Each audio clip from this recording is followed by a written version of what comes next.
So matapos nang dumating sa ating bansang Pilipinas ang 736-year NBA veteran na si Bol Bol para magsilbing import ng TNT Tropang 5G sa darating na PBA Commissioner's Cup na magbubukas sa susunod na buwan, isang malaking tanong ang agad pumasok sa isipan ng maraming Pinoy basketball fans.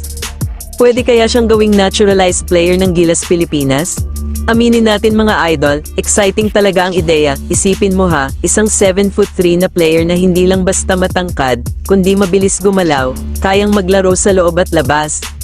May shooting touch, may ball handling, at higit sa lahat, may depensa. Para sa marami, siya na raw ang perpektong modern big man na babagay sa international competition. At dahil 26 years old pa lang si Bol, marami ang nagsabi na maaari siyang maging pangmatagalang solusyon para sa Gilas, lalo na tumatanda na rin ang kasalukuyang naturalized player na si Justin Brownlee. Natural lang na maghanap ang fans ng susunod na hahawak ng papel na iyon.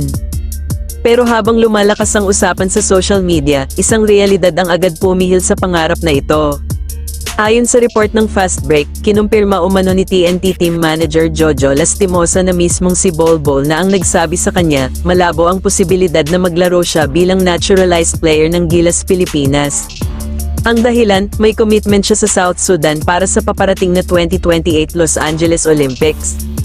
At dahil doon, hindi niya kayang isakripisyo ang kanyang citizenship, malinaw ang direksyon niya, nais niyang kumatawan sa kanyang pinagmulan sa pinakamalaking entablado ng mundo. Kaya para sa mga Pinoy fans na nangangarap makita si Bol Bol na nakagilas uniform, mukhang sarado na ang pintuan. Pero mga idol, kung akala niyo tapos na ang pasabog, teka lang, dahil kagabi lamang, isang malaking balita ang gumulantang sa PBA community. Ibinunyag ng batikang sports journalist na si Homer Sison na opisyal nang pumirma ng kontrata ang two-time PBA Finals MVP na si Mikey Williams para maglaro ng isang taon sa Converge Fiberxers. Yes, tama ang narinig ninyo, pagkatapos ng halos 3 taon, babalik na si Mikey sa PBA. At syempre, hindi lang basta pagbabalik ito, dahil sa Converge, makikipagsanib puwersa siya sa isa sa pinaka-intense at pinaka-energetic na players sa liga, si Calvin Abueva, former 2-time best player of the conference.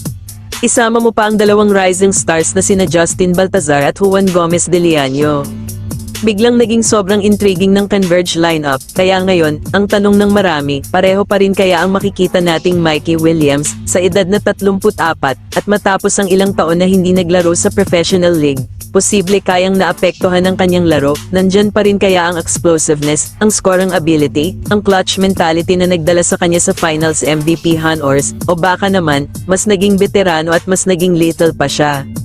Sa totoo lang mga idol, lahat tayo curious, isang bagay lang ang sigurado, magiging mas exciting ang paparating na Commissioner's Cup, maraming bagong storyline, maraming pagbabalik, maraming tanong na kailangang sagutin sa loob ng hardcourt.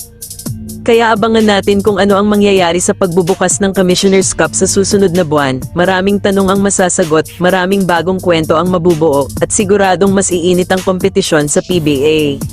So hanggang dito na lang muna tayo mga idol. Kung nagustuhan ninyo ang video na ito, huwag kalimutang i-like, i-comment ang inyong opinion, at i-share para mas marami pa tayong kabasketball na maabot.